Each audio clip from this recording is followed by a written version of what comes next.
Meu querido irmão, nós seguimos hoje em nossa série sobre família, nossa série que se chama Em Obra, Construindo Famílias Fortes. Nós já tivemos há alguns domingos atrás a nossa primeira pregação sobre masculinidade bíblica, e bem falar masculinidade, eu gaitei, hein? Masculinidade bíblica. Depois, na outra semana, nós tivemos acampamento, foi muito especial, um tempo muito bom. Na semana seguinte, o Patrick pregou sobre comunicação, é isso? Quem estava aqui? Perfeito, muito bom. E hoje nós vamos falar sobre feminilidade bíblica, sobre o que a palavra nos fala sobre o papel das mulheres na Escritura, qual é o plano de Deus para cada uma de vocês. Não sei para quem eu falei hoje cedo, falei hoje sobre feminilidade bíblica. E aí os caras falaram, hoje é a vez delas, né? Hoje elas que vão apanhar, os caras estão assim. Não, ninguém vai apanhar nada, tá bom? Vamos lá. Para começar, você pode automaticamente trazer à sua mente alguns pensamentos. O primeiro deles é, eu não sou mulher. E aí você fala o quê? Eu não sou mulher, não tenho nenhuma gota de feminilidade em mim, sou bruto, peludo, macho, o que isso tem a ver comigo? E da mesma maneira que eu instruí as irmãs, dizendo a elas que mesmo que elas não sejam homens, há muito a aprender na Escritura sobre o papel dos homens. Há também para nós muito a aprender com a Escritura a respeito do chamado de Deus para uma mulher. Basicamente porque nós nos relacionamos com mulheres todo o tempo. Nós temos mães, temos irmãs, temos esposas, temos amigas, temos conhecidas, temos avós. A gente tem mulheres no nosso entorno. E nós temos também expectativas em relação a estas mulheres. Talvez você, marido, tenha construído expectativas sobre sua esposa que sejam antibíblicas. Talvez você que namora, você tenha construído expectativas antibíblicas sobre uma mulher para você se casar. Talvez você também não namore, não seja casado, mas talvez queira fazer isso em algum momento da sua vida e esteja talvez distante desse cenário porque você não está procurando uma mulher segundo a Escritura, está procurando segundo o fogo que arde dentro de você, trazido pelo inimigo. Não é o caso, ok? Nós precisamos buscar ter perto de nós mulheres bíblicas e, da mesma maneira, ajustar nossas expectativas em relação àquilo que nossas mulheres devem ser. As irmãs aqui que são casadas já notaram em seus maridos talvez algum comportamento que ele faça em casa achando que você é mãe dele? Já viu isso?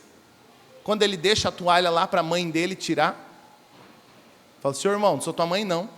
Se tua mãe não ensinou você a guardar tua toalha, dá teus pulos, guarda tua toalha a você. Né? Tem maridos que parecem filhos das esposas. Talvez você esteja esperando movimentos da sua esposa, da sua mãe, das suas irmãs, das mulheres que te cercam, que não se alinham com os padrões da Escritura, que não se alinham com aquilo que a Escritura espera de você. Talvez seja o caso de você dizer assim, Lucas, eu não sou uma mulher casada. Hoje é sobre apenas mulheres casadas? De forma alguma. É sobre a mulher na Escritura. O que Deus espera e qual é o chamado de Deus para uma mulher bíblica. Por que é importante falar sobre isso na mesma medida que falamos sobre masculinidade bíblica? Porque mais do que nunca, nós somos constantemente influenciados pelas perspectivas não só públicas, sociais, midiáticas a respeito do que uma mulher pode ou deve ser, mas também na mesma medida nós trazemos conosco os nossos padrões importados da nossa criação, daquilo que nós vimos em casa, das construções fantasiosas que fazemos em nossa mente a respeito do que uma mulher deve ser. Nunca foi tão difícil responder a uma pergunta super simples: o que é uma mulher? Eu perguntei para o ChatGPT essa semana, eu falei assim, Chat, o que é uma mulher? E por que eu fiz essa pergunta?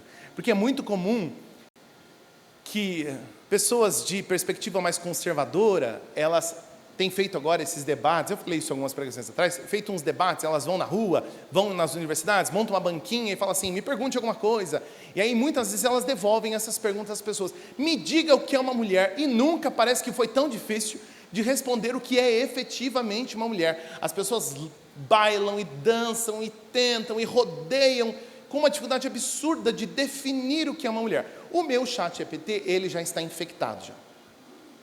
Porque ele já começa assim, numa perspectiva bíblica e reformada, ele é todo evangélico. E aí no final eu falei, parabéns, você é muito evangélico. Ele é crente já, meu ChatGPT. Então eu falei, não, quero um ChatGPT ateu, você é muito crente. Tá? Ele sabe o que eu quero ouvir, entendeu? Ele já fala as coisas que eu quero ouvir. Mas que difícil, né? Parece que é um tema complicadíssimo descrever o que é uma mulher. Ou porque tornou-se muito difícil descrever uma mulher, porque as pessoas acreditam que ser mulher é um ato de escolha pessoal. Você se identifica com uma mulher, e se você se identifica com uma mulher, ponto final. E na mesma medida, parece que tentar encontrar padrões da Escritura para uma mulher bíblica é ferir o ego das mulheres. Porque aparentemente muitas perspectivas bíblicas, sagradas, sadias, boas, para que uma mulher viva feliz e bem, aparentemente foram se tornando fora de moda, foram se tornando afrontas, aparentemente são construções de uma sociedade judaico-cristã problemáticas, mas eu acredito que não seja esse o caso. Se somos filhos de Deus, e em sendo filhos de Deus, tomamos a palavra de Deus como referência para a nossa vida, em todas as áreas não seria diferente com o papel de uma mulher. Uma mulher bíblica é uma mulher segundo a palavra de Deus. Portanto, o que é que a palavra de Deus fala sobre isso? Entrando os versículos. 1 Pedro 3, de 1 a 5. Duas coisas importantes aqui. A primeira delas é que o que estamos dizendo é que a mulher tem uma economia distinta, mas não tem uma ontologia distinta. E o que eu quero dizer por isso? Quero dizer que as mulheres são iguais aos homens no valor, na criação, na importância e na relação com Deus, tanto de necessidade, de pecaminosidade, quanto de graça, idênticas aos homens. Somos todos seres humanos criados à imagem de Deus, mas as mulheres são economicamente diferentes. O texto está dizendo aqui que a base dessa sujeição não é a relação com seus maridos. E isso é muito importante. Há muitas mulheres que se negam a demanda de se sujeitar à autoridade de seus maridos, porque não veem em seus maridos um papel de liderança. Perceba, minha irmã, na mesma medida que a relação de sacrifício de um homem para com sua esposa é um trato dele com Deus, ou seja, ele se acerta direto com o Senhor.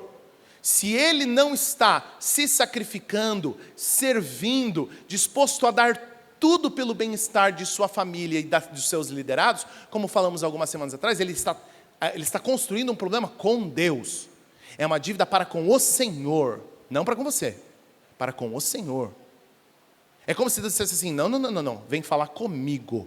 É comigo que você se resolve. Você se lembra que nós citamos Gênesis capítulo 1, quando Deus criou todas as coisas, capítulo 2, e no capítulo 3, quando o pecado entra no mundo, Deus vai tratar com Adão. Vai tratar com Adão. Adão, vem aqui, eu vou falar com você. Mas a mulher, não, você. Eu dei na sua mão, o recurso era para você gerenciar bem, porque você não cuidou da sua esposa, a culpa é sua, antes de mais nada.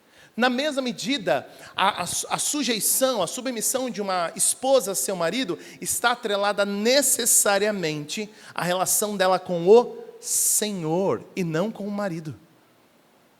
Uma mulher não se submete ao seu marido porque o marido é bom, porque o marido é legal, porque o marido tem uma boa autoridade, uma boa liderança. É um trato dela com o Senhor. Se o marido não é um bom marido, ele responda para Deus. Na mesma medida que a sujeição dela, ela responde também ao Senhor. De forma que responder com sujeição é um ato de fé, é um ato de confiança. De forma que quando a mulher faz isso, ela nem de longe ela é inferior. Ela não perde valor ao se submeter, ela não é menos importante, ela não tem menos voz. Pelo contrário, esse é o padrão perfeitamente criado pelo Senhor para proteger uma mulher, para guardá-la, para resguardá-la. Portanto, nesse sentido, meu querido irmão e minha querida irmã, todos os movimentos que ferem esse padrão são pecaminosos. E você quer que eu te diga quais são esses padrões que são pecaminosos? Quando você, minha querida irmã, insiste em passar uma rasteira na autoridade do seu marido, atropelar o seu marido, passar na frente dele, tomar uma decisão que não é sua, dar o tom da coisa quando isso não é sua responsabilidade, e você já está assim pensando na sua cabeça: Lucas, mas se eu não chamar o encanador, aquela torneira fica pingando por mais ou menos uns 16 anos. O meu marido, ele tem um período de carência para consertar uma tomada, que é de 12 a 15 anos. Para ele fazer alguma coisa, para ele começar a pensar em fazer alguma coisa. Às vezes, meu querido irmão, muitas vezes, nós somos feridos até por nossas personalidades. Há maridos que são bem good vibes, né? Bem paz e amor, bem, Senhor, aleluia, amém. E as irmãs aqui, são power, power, power. E aí o marido, no passo dele, serelepe, e a irmã aqui atrás, vamos, vai. Acelera, acelera, vamos. E aquele desespero e vontade de arrancar da mão. Calma, minha irmã, calma. Você sabia que muitas vezes o seu marido não consegue liderar a sua casa porque ele não consegue tirar o microfone da sua mão? Não consegue. Ele não consegue falar porque você não para de falar. Ele está esperando você terminar de parar de falar para ele poder dar a opinião dele. Antes mesmo dele pensar em alguma coisa, você já foi, já fez, já comprou, já trouxe, já assou, já virou de ponta cabeça, antes mesmo de qualquer outra coisa. E aí no fim do dia você fica assim: mas o meu marido não faz. Mas o que ele tem para fazer se você já fez na frente dele? Se você já tomou a iniciativa? Se você já deu o tom da coisa? Às vezes isso se transfere para a criação dos filhos. O filho fala alguma coisa, faz alguma coisa, o pai diz não é para fazer, ele vai chorar as pitangas para a mãe, e a mãe fala assim: ai amor, que dó do menino também, pelo amor de Deus. E o pai falar e nada é a mesma coisa. Tem homens que estão tão consolados com essa má formatação da família, que quando o filho vem falar com ele, ele fala assim: já falou com sua mãe? Vai pedir para sua mãe. Porque ele sabe que se ele falar alguma coisa que não é o que a mãe está querendo, ele vai ouvir. Então assim, primeiro vai perguntar para sua mãe, se ela deixar que pode, eu posso. Se ela falar que pode, eu falo que pode também. Mas esse não é o caso, meu querido irmão. Entenda, não tem nenhum problema que muitas vezes você tenha um perfil mais arrojado que seu esposo. E na mesma medida que nós dissemos, quando falamos sobre os maridos, que os maridos precisam deixar de ser lentos, ser letárgicos, ser 2 por hora, nunca toma a liderança, não dá o plano, não dá o tom da coisa, as mulheres também muitas vezes precisam recuar esse papel tão avançado e tão para frente. Tão para frente. Eu me lembro muitas vezes, na minha adolescência, de ver meus pais conversando sobre as questões das finanças, por exemplo, e do meu pai dizer assim: mas Patrícia, está gravando essa pregação? Não posta lá, pelo... Mas não era outra história que eu contar. Não é essa história mesmo, ela sabe que é assim mesmo. Mas Patrícia, como é que eu vou dar o tom das finanças da nossa casa, se antes mesmo do dinheiro cair na conta, você já tem plano para todo o dinheiro? Você me perguntou para comprar isso aqui? Você me perguntou para comprar isso aqui? Você me pediu para comprar isso aqui? Não que, em último sentido, você precisa pedir um real para comprar um pão. Não é o caso. Mas as finanças de uma família precisam passar por um ambiente compartilhado entre ambos, marido e mulher. Ainda que, muitas vezes liderado pelas perspectivas de um marido, de um homem, mas a mulher também participa ativamente, porque muitas vezes as mulheres têm muito a contribuir. Às vezes a própria liderança do marido é entregar nas mãos da esposa o papel e a caneta para ela cuidar disso, porque infelizmente ele não tem essa expertise, mas ainda assim partiu dele. Agora, minha irmã, se o salário lá do teu trabalho cai na tua conta, você gasta com as tuas coisas. Ai, Lucas, mas sabe o que é? Eu trabalho desde cedo. Desde os meus 15 anos eu trabalho, eu tenho meu dinheirinho. Eu não consigo imaginar eu pedir uns 20 reais para fazer uma unha da mão para o meu marido. Sabe, é muito difícil para mim. Quando eu vi, eu já fiz. Quando eu vi, Shopee, AliExpress, Temu, Teve Saldão da Zara essa semana. Torra, Pressolândia. Mundo Lar. Quando você viu, meu filho, eu já comprei, eu já fiz, eu já fui, eu já voltei. Portanto, perceba, minha irmã, ainda que haja um ímpeto muito forte no seu coração de tomar a frente, sirva a sua família participando da liderança do seu marido. Na mesma medida que homens muitas vezes são lentos para liderar, às vezes o primeiro empecilho de sua liderança é uma mulher apressada, é uma mulher ansiosa, é uma mulher preocupada. E alguns padrões são clássicos, porque na hora de ir no shopping parcelar a blusinha, comprar, gastar, festejar, comer, McDonald's, Habib's, ninguém fala de nada. Agora, a primeira conta complicada de pagar no mês que aparece, ela vira e fala assim: nossa amor, mas o que é isso aqui? É engraçado, na hora de gastar, nós gastamos juntos. Na hora de pagar, eu que tenho que dar a resposta para a conta. Aí, eu que gastei energia elétrica sozinho. Eu que consumi a com gás aqui sozinho. Entende? Mas, meu amor, pelo amor de Deus, o que a gente vai fazer? Para onde? Calma, minha irmã, calma. Deixa o seu marido liderar a tua casa. Se acalme. Porque esse é o plano de Deus para você. Isso faz bem para você. Quando você tenta assumir lugares que Deus não te chamou para assumir, você se desgasta sem necessidade. Fale a verdade, minha irmã, não é muito melhor ter alguém que cuide de tudo para você? Que te lidere, que te dê segurança, que te diga o que fazer, sem que você tenha que ficar perdendo o sono, arrancando os cabelos com a mão, se preocupando, virando de ponta cabeça, porque você sabe que tem alguém que diz: calma, deixa comigo, pode confiar. Eu sei o que nós estamos fazendo, pode confiar em mim. Claro, não há nenhum problema na participação das esposas, das mulheres nesse processo. Mas permita que seu marido lidere nesse sentido. Filhos, contribuam para que a mãe de vocês, se vocês moram ainda com suas mães, contribuam para que suas mães recuem nesse ambiente. Há filhos que se aproveitam desse cenário. Se aproveitam dessa relação mal ajustada entre pai e mãe, para tentar ganhar benefícios eles mesmos. Ajude o seu pai a refrear a sua mãe. Mãe, calma, deixa o pai vai resolver. Deixa que ele vai resolver. Ele tem o tempo dele, o jeito dele. Ninguém vai morrer aqui, calma. Espera um pouquinho, deixa ele fazer. Para que essa estrutura bíblica possa ser perpetuada. Você percebe que o texto fala sobre a relação de Abraão e Sara, e Paulo está tentando aqui ilustrar essa relação com esses dois personagens, Abraão e sua esposa. E ele fala que o respeito de Sara por Abraão era tão grande que ela chamava até Abraão de Senhor. Paulo não está querendo aqui instalar um mecanismo de comunicação familiar. Não se preocupe, você não precisa chamar seu esposo de Senhor. Apenas o que está acontecendo aqui é que Paulo está mostrando que Sara participa das bênçãos da aliança, confiando e se colocando em seu lugar de sujeição. Perceba, olha, presta atenção nisso aqui.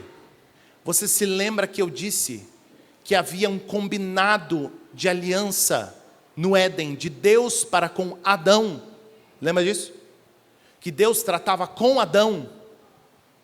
A participação da mulher, de Sara aqui, nesse processo de aliança, nesse processo redentivo, é confiar e se sujeitar à aliança guiada por seu marido. Todas as vezes que Deus diz à família de Abraão que ele teria um filho e que desse filho viria uma descendência, ele fala com Abraão, nunca com Sara. Inclusive quando quer sinalizar que Sara ficará grávida. Quem vai ficar grávida é Sara, não é nem Abraão, mas Deus trata com Abraão e não com Sara. E qual é a responsabilidade de Sara nesse processo? Confiar na promessa que Deus deu a seu marido. Tanto que o episódio do versículo aqui, citado por Paulo, é Gênesis 18:12, que diz: por isso riu consigo e disse: como poderia uma mulher da minha idade ter esse prazer, ainda mais quando meu senhor, meu marido, também é idoso? O que está acontecendo aqui, caso você não se lembre? O anjo do Senhor vai visitar Abraão, eles estão sentados ali conversando, comendo, e Sara está assim, ó, de butuca, olhando de longe, eles conversarem. E então o anjo do Senhor reforça a promessa com Abraão: você vai ter um descendente, daqui 1 ano mais ou menos, sua esposa vai ficar grávida, e ela lá assim, ó, só ouvindo aqui de butuca. E aí ela pensa no coração dela, o texto, a fala de Sara aqui é ela pensando no coração dela: como poderia uma mulher da minha idade ter esse prazer, ainda mais quando meu Senhor, meu marido também é idoso? Perceba, o contexto aqui é de que Sara está experimentando a aliança que Deus faz com seu marido por tabela. E qual é o papel dela nessa aliança? Confiar que aquilo que está sendo prometido e acordado com seu esposo é verdadeiro. É apenas um símbolo, uma analogia, para mostrar que Deus pensou com carinho e com amor para um lugar específico, onde as mulheres devem estar. Todas as narrativas de empoderamento, emancipação, grandeza feminina são satânicas, minha irmã. Perceba, eu não estou falando do quanto apoiar mulheres pode gerar um ambiente que lute contra abuso, contra agressão. Não estamos falando disso. Até porque, em último sentido, a Escritura é sempre clara em proteger os seus filhos, proteger a humanidade com base na imagem de Deus. Agressão é errada em qualquer categoria. Abuso é errado em qualquer categoria, em qualquer contexto. Você não precisa ser uma mulher para que o abuso seja um problema e para que a agressão seja um problema. A agressão, seja com uma mulher, com uma criança, com um homem, com um idoso, é problema sempre. Sempre. É pecado sempre. Agora, tentar tirar a mulher de um lugar de descanso, de proteção, é com certeza desvirtuar, destruir o plano perfeito de Deus para uma mulher. O texto diz: vocês são filhas dela. Olha que interessante, Paulo está falando: quando vocês se submetem a seus maridos, vocês replicam o comportamento de Sara, vocês são filhas dela. Mostra que a mulher disposta a se submeter, em primeiro sentido, ao Senhor, revela quem ela verdadeiramente serve. Quando você se submete à liderança de seu esposo, você está mostrando quem é o seu Senhor, e o seu Senhor é o Deus que salvou a sua vida e que te deu um pacto de aliança salvífico. Mais do que isso, o texto também nos ensina que a língua é uma ferramenta santificadora, não falando, mas fechando a boca. Mulheres santificam sua casa quietas, não falando. Engraçado, né? Olha o que o texto diz: assim mesmo que ele se recuse a obedecer a palavra. O texto está dizendo, ainda que esse homem se recuse a obedecer a palavra, você vira para esse homem e chove no ouvido dele até ele aprender. Não, fala, esse homem será conquistado por sua conduta sem uma única palavra, mas por observar o seu modo de viver puro e reverente.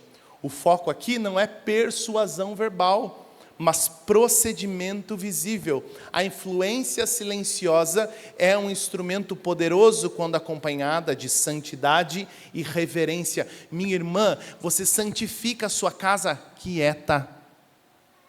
Quieta. Não é falando. E fale a verdade, minha irmã. Não é difícil. Se tem uma coisa que a gente gosta de fazer, aí você não filma essa, que essa aqui é bem cancelável. E que mulher gosta de fazer é falar.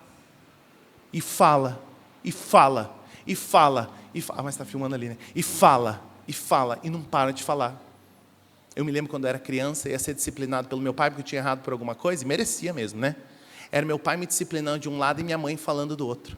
Eu falava assim, disciplina o dobro, mas tira ela daqui, pelo amor de Deus. Pelo amor de Deus, não fala continuar falando, não. Porque onde você vai atrás. PPP. Você desce a escada, vai atrás. PPP na sua cabeça. Porque na cabeça de uma mulher, ela muda o outro falando. E fala, e fala, e fala, e fala, e fala, e continua falando. O marido sabe, eu vou chegar do serviço, eu vou abrir a porta, a cara vai estar de brava, irritada, e vai começar a falar na minha cabeça. E vai falar, porque na cabeça dela ela fala assim, eu vou falar até esse homem fazer. Não vai fazer, minha irmã. Ou ele se joga da janela, ou ele vai morar na rua, alguma coisa ele vai fazer para fugir de perto de você. Irmã, pare de falar. Pare de falar. Esse é o seu problema, você fala muito. A Escritura ensina que mulheres ganham seus maridos. E perceba, ninguém está defendendo marido nenhum aqui. Porque a mulher só está sendo convidada a ficar calada porque o marido dela é horrível, porque ele não presta. Se ele prestasse, ela não precisaria fazer isso. É porque o marido aqui que não está disposto a obedecer a palavra. E para um marido que não obedece a palavra, você ganha esse marido, ó, bico quieto. Ah, então eu não posso exortar o meu esposo? Pode, meu irmão. Pode exortar. Mas será mesmo que esse 45 minutos falando que deu um papagaio na cabeça dele chama exortação? Simplesmente porque ele não está... E às vezes não é nem pecado. Perceba, esse para mim é o que mais me espanta, cara, que eu mais gosto. Que às vezes não é nem pecado, o marido não pecou, não é pecado. Só é de um jeito que ela não gosta. Entende? Não é pecado. É só de um jeito que ela não gosta. E aí vão-se 50 minutos de sermão na cabeça. PPP, porque eu sou uma empregada dessa casa mesmo. Porque tudo que eu faço com a mão, vocês destroem com o pé. Essa toalha eu já falei que não é para ficar desse jeito. Por que lavo? E eu não falei porque que nunca levo lixo. Eu mesmo vou ter que levar, porque não adianta eu falar. Eu vou deixar acumular, vou ficar aqui 5 semanas de lixo para ver se você desce. E esse moleque não sai no meu PPP, fala. Minha irmã, você não vai chegar em lugar nenhum desse jeito. Nem com seu marido, nem com seus filhos, nem com ninguém. Olha que interessante. A Escritura tem tanta clareza a respeito dos desafios que mulheres enfrentam, que ela diz em alguns lugares, Provérbios 21:9, é melhor morar sozinho no canto de um sótão do que morar com uma esposa briguenta numa bela casa. Ou seja, é melhor morar num sótão, num canto frio, escuro, do que numa casa linda com uma mulher que fica PPP na cabeça. Provérbios 27:15. A esposa briguenta é irritante, como uma goteira num dia de chuva. Tentar contê-la é como tentar deter o vento, ou agarrar óleo com a mão. Não tem muita esperança. Tentar conter uma mulher irritada é igual tentar segurar o vento. Provérbios 10:19. Quem fala muito, peca. Quem é prudente, fica de boca fechada. Engraçado, né? Me parece que a Escritura tem clareza de que onde há abundância de palavras, via de regra, pecados vão escapar. Porque nessa, minha irmã, de tentar fazer com que as pessoas da sua casa, na sua volta, na sua família, façam o que você quer com a sua fala, com essa palestra que você dá diante de todos os desafios, você fala mais do que deve. Você fere, você machuca, você cruza linhas que não deveriam ser cruzadas. Você perde oportunidades santas de ler os melhores momentos para dar tiros precisos e cirúrgicos. Minha irmã, às vezes 3, 4 palavras ditas à noite, no seu quarto, com toda a atenção do seu marido, ditas com amor, com clareza, surtem muito mais efeito do que um dia inteiro de blá, blá, blá, blá, blá, blá na cabeça dele. Perceba, minha irmã, esse é o seu cenário. São esses os seus desafios. Você é essa mulher, difícil de conter como o vento. Consegue entender? Se a própria Bíblia fala que o seu marido quer morar no sótão longe de você, de tão irritante que você é. Freie, minha irmã, e perceba, às vezes o seu marido está dando esses sinais, seus filhos estão dando esses sinais. Eu já entendi o que você falou. Tá tudo bem. Não entendeu, não. Tá tudo bem. Aí ele sai, ele vai lá para o quarto para ver se fica em paz. Aí você vai atrás. Persegue. Vai atrás. Não, porque você não entendeu o que eu estou falando. Porque você tem que ver na cabeça dele. Aí esse homem vai estourar, vai falar alto, que está errado. Mas daí a culpa é só dele. Você é uma anja. Você é uma princesa. Princesa aos olhos do pai. Com a língua de 3 metros. Isso aí ninguém vê, isso aí ninguém filma. Filma só o marido que estoura. A esposa que ficou 45 minutos chovendo na cabeça dele, isso aí ninguém filma. Isso aí ninguém mostra. Está todo mundo errado. Mas vamos todo mundo assumir a sua parte na conta. Todo mundo. Às vezes eu e a Giovana, a gente está num ambiente e a gente começa a se irritar com o José por conta da energia que ele tem para, sabe? E quer correr, e quer virar da vez, quer pendurar no lustre. Ele falou, José, para, pelo amor de Deus, menino. Não para. Mas daí a gente pensa assim, mas também, ó, a gente veio num lugar só com nossos amigos, não trouxemos uma criança. O menino está o dia inteiro no apartamento, contendo energia, guardando essa pilha alcalina Duracell dele. Aí ele saiu num lugar que tem mais de 40 metros quadrados. Ele quer correr até ali, a gente quer que ele fique igual a freira, assim, ó. Bom, mas também faça-me um favor, né? Então, meu querido irmão, na mesma medida que desse lado tem pais querendo conter uma criança, tem uma criança que tem energia para ser gasta. Na mesma medida que tem um marido estressado desse lado que fala alto e cruza linhas de irritação que são pecaminosas. A gente já falou sobre isso na outra semana. Do outro lado tem uma mulher que pegou essa fogueira e ficou jogando lenha. É a goteira pingando, pingando, pingando num dia chuvoso. Mas o texto continua e diz que a beleza feminina está no procedimento. E Paulo é bem claro no texto. Ele diz, não se preocupem com a beleza exterior, obtida com penteados extravagantes, joias caras, roupas bonitas. Em vez disso, vistam-se com a beleza que vem de dentro e que não desaparece. Que mulheres são mais preocupadas com a estética pessoal do que homens, isso é fato. Fato. Fui ontem numa comemoração ali do aniversário do pai de Elaine, uma alegria, Simone linda, arrumada, maquiada, escovada, Elaine, o Alex estava de shorts e havaianas. Eu, se me deixasse, eu ia de Crocs. Entende? Às vezes eu falo, amor, deixa eu ir de Crocs. Lucas, pelo amor de Deus. Você quer que eu passe vergonha? A esposa linda e o homem com a roupa sagrada do homem, a famosa camiseta de time. A mulher vai criar uma princesa, uma deusa, e ele de camiseta de time, shorts e rider. Ô, meu irmão, que mulheres têm mais senso? Isso é óbvio, isso é fato. Ok? E não há nenhum problema, né? Não há nenhum problema. Agora a questão do texto é que o valor feminino para a Escritura está necessariamente atrelado ao caráter e ao comportamento de uma mulher, e não à sua beleza exterior. E em decorrência disso, meu querido irmão, há muitos desdobramentos.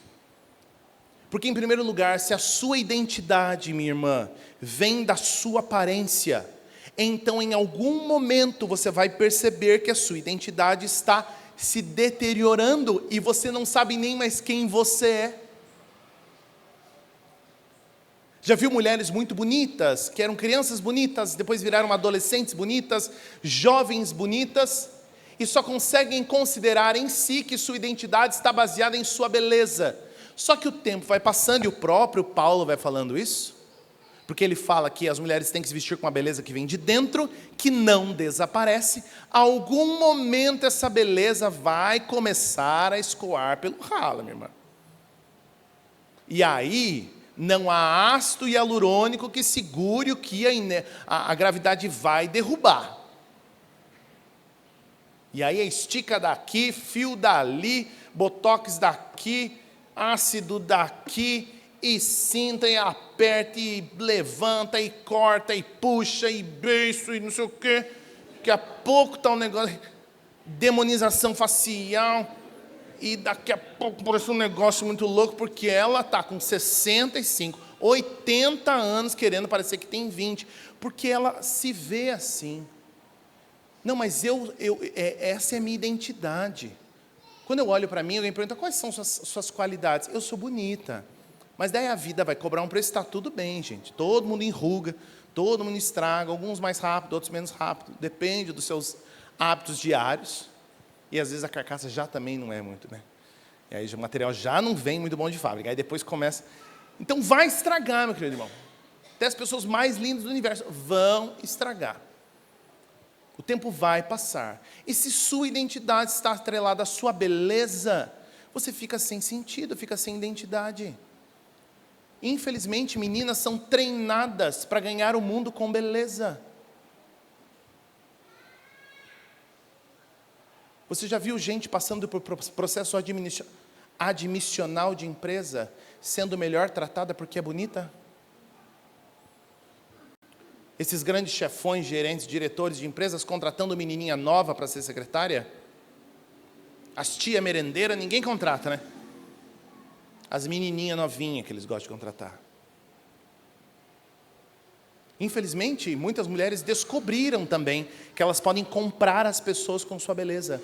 Então elas compram favores, elas compram o amor das pessoas com a beleza delas. Você já viu adolescentes, meninas, jovens, bonitas, que elas ficam apenas cutucando os meninos, assim? Elas no fim não querem namorar ninguém, elas só querem tentar tirar proveito do máximo de meninos possível.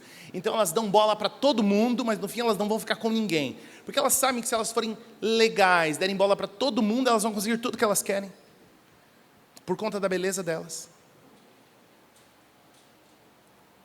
Mas a mulher bíblica não é conhecida por penteados extravagantes, joias caras, roupas bonitas. Essas coisas são fáceis de serem replicadas. A mulher bíblica é conhecida por seu proceder. E aí, meu querido irmão, eu vou falar bem sério com você que é homem solteiro. Homem solteiro. Beleza não se põe na mesa. Beleza vai embora, meu irmão. Homem crente não deveria estar procurando beleza, deveria estar procurando caráter. Caráter. Você não vai casar com uma boneca inflável, vai casar com uma mulher de verdade, uma pessoa. Mais do que um rostinho bonito, do que um corpo, do que um cabelo. Então pare de procurar. Eu vejo muitas vezes, infelizmente, meninas que acabam não conseguindo encontrar namorados, noivos, esposos com tanta facilidade, porque os rapazes também têm uma lista, uma categoria para procurar esposas bem ímpia também. Bem não santa também. Meu irmão, homem crente casa com mulher crente. Com mulher crente. A beleza vai te garantir 1 mês de alegria, 2 meses de alegria. Se você conseguir encontrar uma mulher crente bonita como eu, aí você está garantido. Agora, em último sentido, você precisa de uma mulher crente, sábia, porque não há beleza que supere o mau procedimento de uma mulher que não é bíblica. Não há beleza que supere um gotejamento na tua cabeça diariamente. Portanto, faça melhores escolhas. Minha irmã, se atente para algumas coisas. Primeira delas, você se preocupa muito em ser vista sem maquiagem, por exemplo? Eu sei que algumas aqui não estão nem aí, mas você se preocupa em não ser vista sem maquiagem? Meu Deus, pelo amor de Deus, eu não posso ir na padaria desse jeito. Imagine se alguém me vê desse jeito.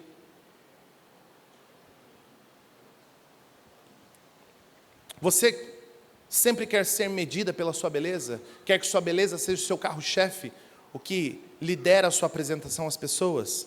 Mas você é uma mulher que ensina outras mulheres a serem medidas por sua beleza?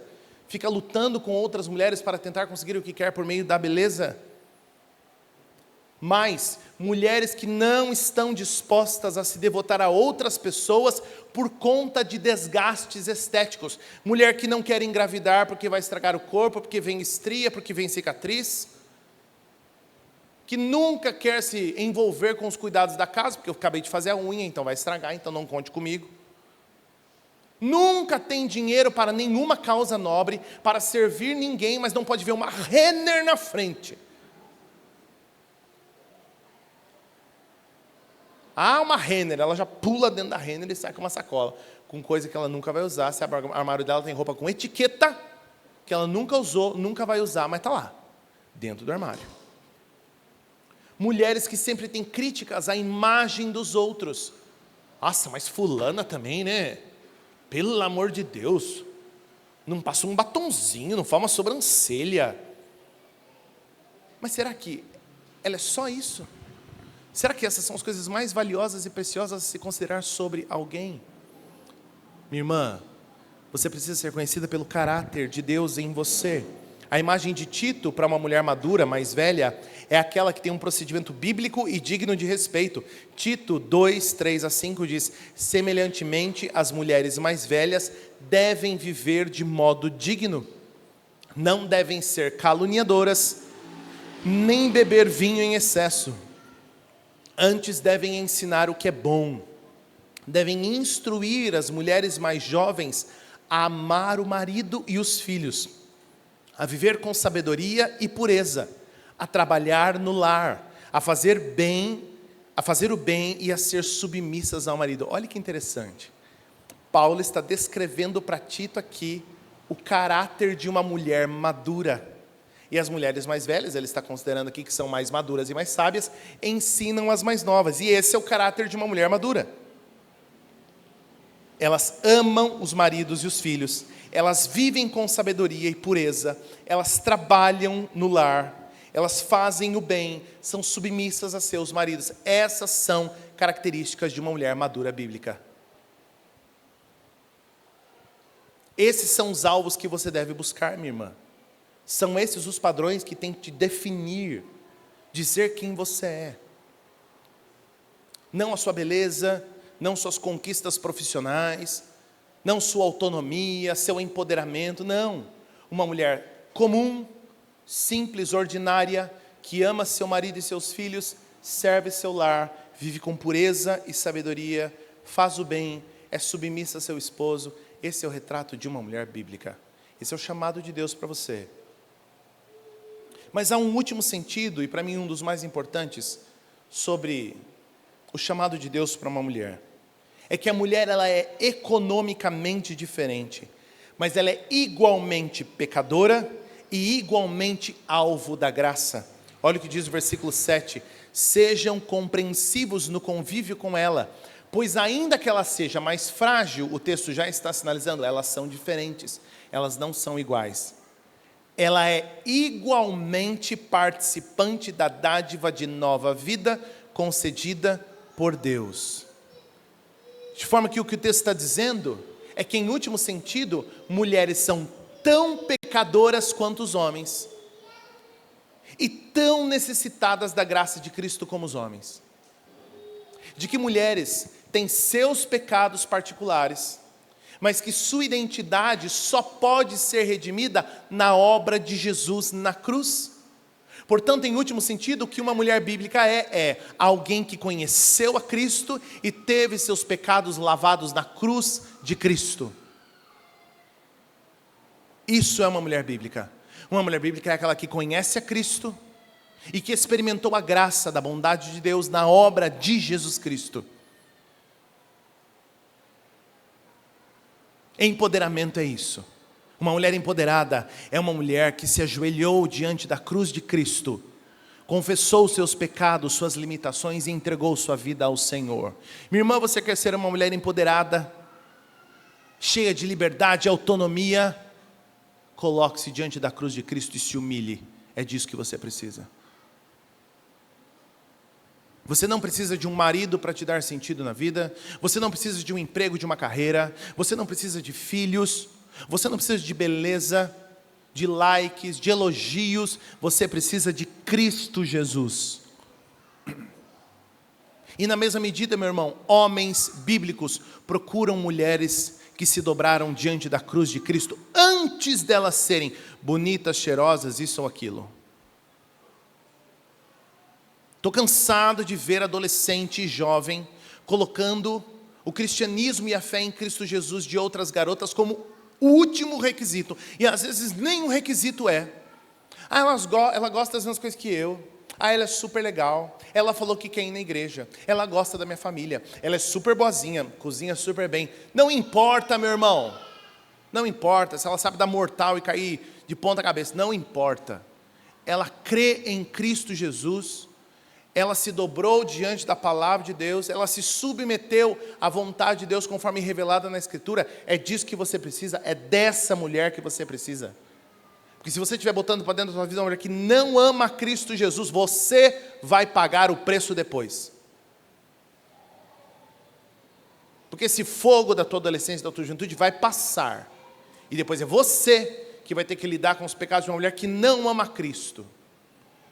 Insatisfeita, reclamona, indisposta, indiferente, porque você escolheu mal, escolheu segundo tuas vontades. Às vezes Deus é gracioso e salva essas esposas. Deus seja louvado por isso. Mas em último sentido, meu irmão, se você é um homem solteiro, e se você conhece homens solteiros, incentive-os a buscar uma mulher crente. Crente. Para o resto, a gente dá jeito em tudo. Para tudo se dá um jeito. Agora, para a fé em Cristo Jesus, não há meios termos, não há outras soluções. Portanto, minha querida irmã, na mesma medida do exemplo da mulher de João 4, a mulher samaritana que encontra com Cristo e percebe sua pecaminosidade e se coloca diante do Senhor, da mulher pecadora em Lucas 7, aos pés de Jesus chorando, lavando seus pés com lágrimas, que você se coloque diante do Senhor e diga: Senhor, eu quero ser uma mulher como a palavra de Deus prescreve. Não importa se minha mãe não foi assim, não importa se eu não fui criada assim, eu quero ser uma mulher bíblica, uma mulher que revela a identidade de Cristo com graça, com humildade, com pureza e com procedimento. Portanto, minha querida irmã, para que a gente finalize esse tempo, algumas aplicações práticas para você nessa semana. Primeira delas, sente-se com seu marido e pergunte a ele: eu tenho dificultado a sua liderança em nossa família? Eu tenho dificultado a sua liderança em nossa família por conta dos meus ímpetos, da minha urgência, da minha velocidade, do meu jeito de ter tudo para ontem, na hora que eu quero? Em que áreas eu posso melhorar? Talvez você descubra coisas que você nunca nem pensou. Segundo lugar, minha irmã, peça ao Senhor uma super bonder espiritual para colar seus lábios e fazê-la muda em sua casa. Ah, Lucas, mas eu vou ver as coisas pegando fogo, não vou fazer nada. Vai, esse é o ponto. Você vai fazer, não falar. Fazer, não falar. Servir, não falar. Amar, não falar. Apoiar, educar, não falar. Falar não resolve nada. O que resolve é fazer. Fazendo, vai chegar uma hora que o seu marido, pecador, lento, vai falar assim: meu Deus, gente, minha mulher é uma mulher muito boa e eu sou uma porcaria de marido. Eu preciso melhorar. Eu preciso mudar. Eu tenho uma tia, tenho não, ela já está com o Senhor, que ela se converteu no contexto de que minha mãe engravidou de mim com 19 anos, e ela precisava trabalhar. Então, ali com uns 4 meses, 5 meses mais ou menos, alguém indicou essa mulher, que eu chamo de tia, né, para cuidar de mim. E ela cuidava de mim desde pequenininho. Minha mãe me deixava lá, bebê, ia trabalhar, me pegava no fim da tarde. Ela não era cristã, o marido também não, a filha também não, e assim por diante. E nesse relacionamento da minha mãe com ela, e nessa amizade e tal, eu passei a tratá-la como se fosse, né, uma tia, uma pessoa muito próxima da minha família, né, mais próxima até do que família de sangue. E nesse processo ela se converteu, ela creu em Cristo. Não era o caso do meu tio. Meu tio ia em samba, pagode, cerveja. Ele trabalhava na prefeitura, na área da cultura, então era festa da prefeitura, e carnaval, e bagunça e tal. E minha mãe conta até que eu era pequenininha, para a casa dele, ele me dava um pandeiro para ficar tac, tac, tac, tac, tac. E minha tia ficava brava e falava assim: não, porque ele é crente, tira esse pandeiro da mão dele. E foi. E ela indo à igreja, e ele não, resistente, odiava crente. Minha tia orou pela vida dele em silêncio por 14 anos. 14 anos.